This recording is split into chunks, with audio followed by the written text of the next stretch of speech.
Les États-Unis viennent d'instaurer un embargo sur l'importation de pétrole russe.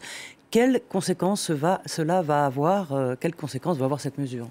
Moi, j'ai soutenu depuis plusieurs jours le fait que l'Union européenne aussi fasse un embargo sur le gaz russe.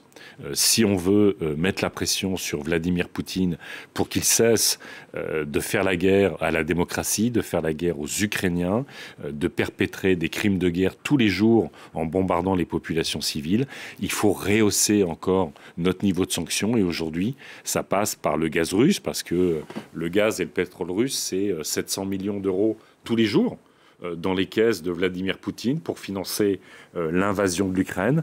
Donc il faut qu'on soit cohérent, il faut que, encore une fois, on s'affranchisse, on s'exonère de ce gaz russe.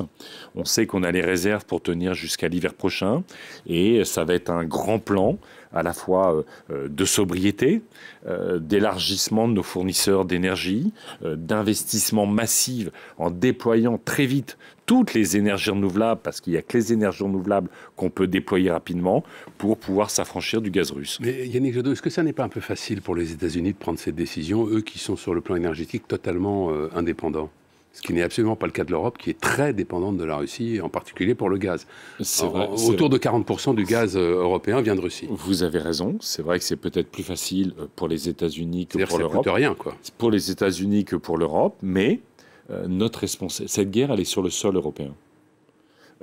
Aujourd'hui même, ce sont des femmes et des hommes en Ukraine qui, dans la rue, dans leur maison, se battent pour leur liberté. Ce qu'a déclenché Vladimir Poutine à travers cette invasion, c'est de remettre en cause la paix, la sécurité, les libertés sur l'ensemble du sol européen.